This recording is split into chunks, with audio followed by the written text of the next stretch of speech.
o avivamento, quando Deus age, não tem dificuldade. Ele não tem nada que possa impedir. Né? E eu gostei da sua palavra, né? Que a crise é o útero do avivamento, né? É uma hernandeada, isso é uma hernandeada, quando uma frase assim. Os pastores Augustos Nicodemos e Hernandes Dias Lopes conversam sobre avivamento. Vamos conferir um pouco do que estes mestres da teologia podem nos ensinar. Não esqueça de deixar o seu like e se inscrever no canal. Assim por diante, eu acho que se você fizer uma análise, quase todos os avivamentos que nós conhecemos tiveram como pano de fundo um cenário cinzento. E Deus mostra que Ele é Deus. Ele desarticula os planos dos homens, ele quebra as pernas dos sete, dos poderosos deste mundo, e mostra que Ele é Deus. E essa é a nossa esperança, meus irmãos. Eu por alguns dias aqui, eu fiquei muito angustiado no Brasil, muito angustiado. As lutas, as crises, com o futuro. Né? Quando a gente vê um fato desse acontecer, isso é um banho de esperança, isso é um jato de alegria no coração, porque a gente percebe o seguinte: Deus está no trono. Amém. E Ele agir, ninguém pode impedir o agir de Deus. E a igreja de Deus, a igreja ela é a menina dos olhos de Deus, e a igreja jamais será destruída, jamais será eliminada da terra. Amém. Ao contrário, ela é o povo de Deus e vai caminhar vitoriosamente. As portas do inferno não prevalecerão contra ela. É isso aí. E o anseio nosso é que a igreja se levante das cinzas, seja uma coroa de glória na mão do Senhor, como diz o profeta Isaías, no capítulo 62. E essa é a nossa expectativa, é a nossa esperança, e deva ser a nossa oração frequente e perseverante. Deixa eu acrescentar alguma coisa aqui ao que Hernandes falou. Você mencionou o século XVIII, a crise do liberalismo teológico. E eu quero fazer um paralelo com Asbury. O grande avivamento do século XVIII começou na Universidade de Oxford, com o Clube Santo, não é isso?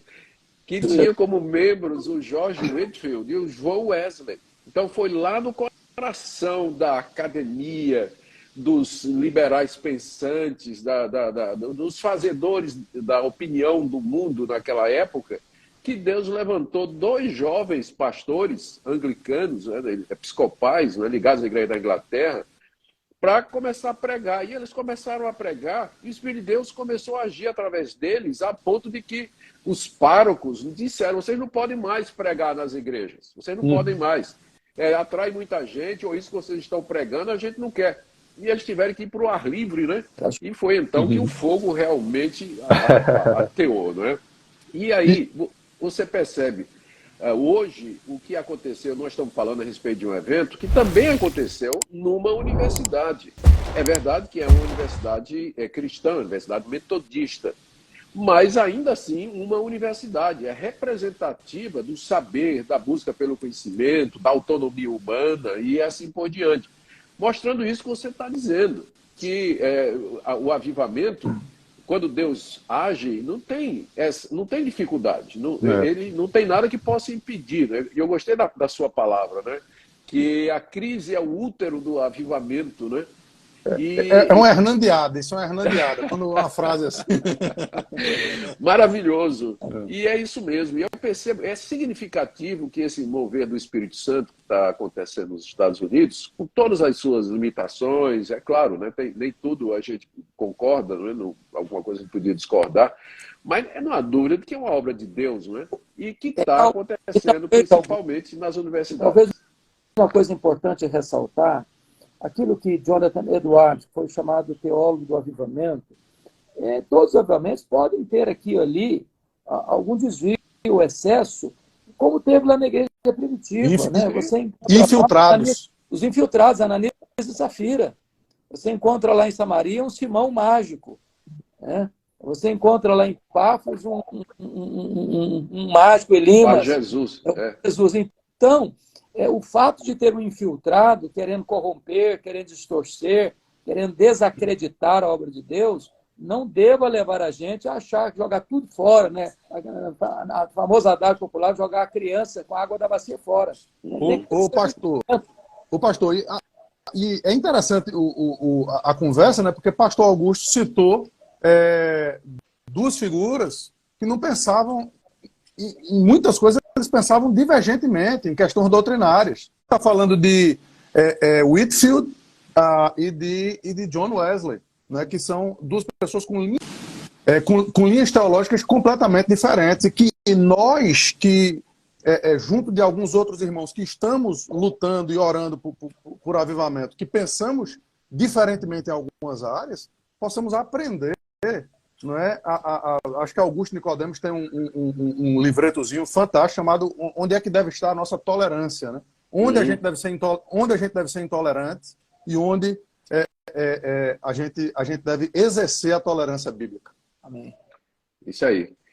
É uma das coisas que marcam o avivamento, é exatamente isso aí. E uma das coisas que o presidente do Asbury College disse foi que isso aqui não é um movimento wesleyano, não é metodista, não é presbiteriano, não é pentecostal, não é batista.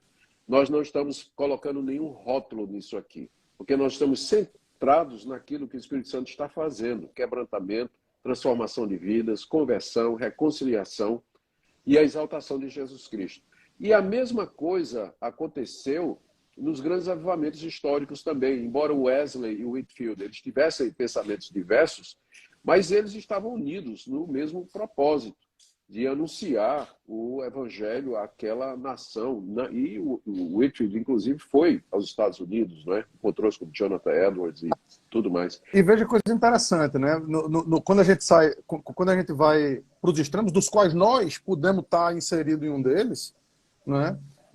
A gente, em nenhum desses avivamentos, talvez a reforma tenha sido uma exceção nisso que eu vou dizer, você não tem nem a ênfase necessariamente no extraordinário, por assim dizer, em milagres, em dons, em prodígios, coisas que caracterizam os continuistas, os irmãos mais pentecostais, mas também você não necessariamente estava vendo ali, não é, uma lupa minuciosa dos pontos principais da doutrina e tudo mais. O que estava se buscando era um relacionamento com Cristo e um retorno a esse livro, a essa palavra, que antes de nos fazer, creio eu, antes de nos fazer desejar que o intelecto venha para mudar um pouco mais amplamente a nossa cosmovisão, deve falar profundamente ao coração da gente para que a gente busque essa intimidade com Cristo.